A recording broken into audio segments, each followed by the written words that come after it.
Welcome back to Houston Newsmakers. How are you doing? Really? How are you doing? How are you handling the pressures of life, your day-to-day responsibilities of adulthood? Maybe you're just barely an adult, or maybe not even, but you feel out of sorts, out of touch. Not only with society, perhaps, but with yourself. What are you doing about it? What can you do? My next guest has been there, and perhaps many would be surprised, but not surprised in how she has dealt with it. Pastor Juanita Rasmus joins me now, along with her husband, Rudy, pastors of St. John's United Methodist Church downtown, who's written a book, Learning to Be, Finding Your Center After the Bottom Falls Out. Good morning, Pastor Rasmus. Always good to see you. Good morning. Likewise, Kimbrell. Thank you. What does that title say about your journey that led you to write this book?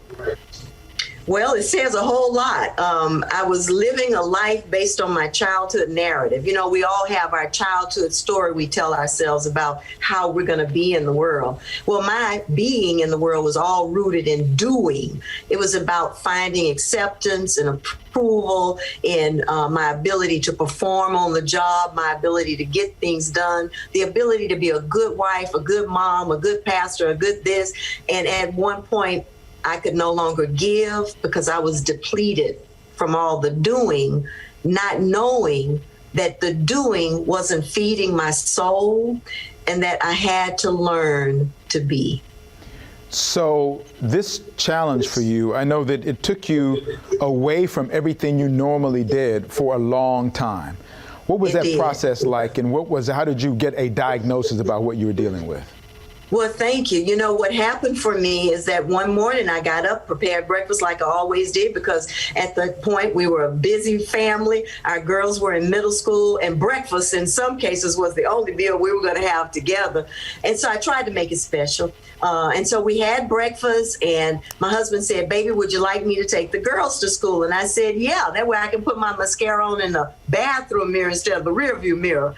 And so I hugged them, kissed them goodbye. They left, and I went to the bathroom and began to put on my makeup, and then just felt horribly ill.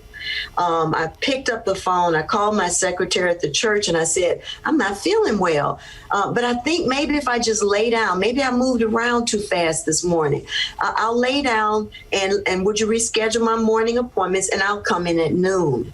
And then, Cambrell, I literally saw myself like an out-of-body experience. Pick up the phone, hit redial, and mumble to her, "I'm not coming in. I don't know if I'm coming back. I'm going to take a medical leave or a sabbatical or something."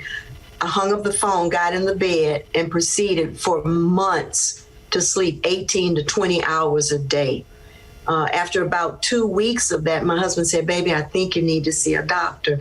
And so I saw my primary care physician. She ruled out other illnesses that create or mimic depression, like diabetes and hypothyroidism. And we did blood tests, ruled all that out. She said, "I think you need to see a psychiatrist."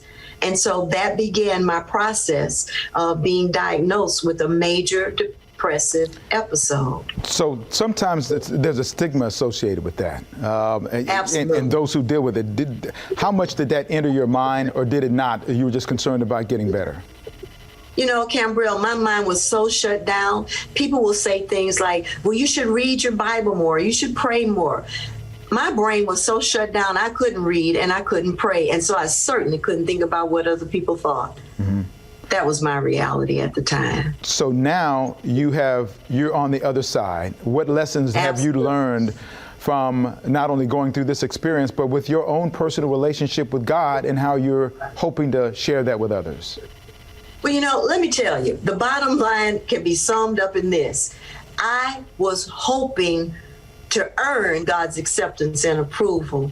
And so I did that by living it out in my day-to-day life, not knowing that rules were not what would establish the relationship with God. What would establish the relationship was having a relationship. That meant quality time, and that meant silence and solitude became companions for me, because that way I was able to hear God speak clearly to me, that it wasn't about the doing, that I could not do anything, but God loved me anyway, just like I love my brand new granddaughter, and all she does is poop and throw up. But I love her. for her being. And that's what God introduced me to. And so one of the key things that happened for me in that time, and I live with it day to day, is number one, God asked me, what do you want, Juanita? What's important to you? What do you love?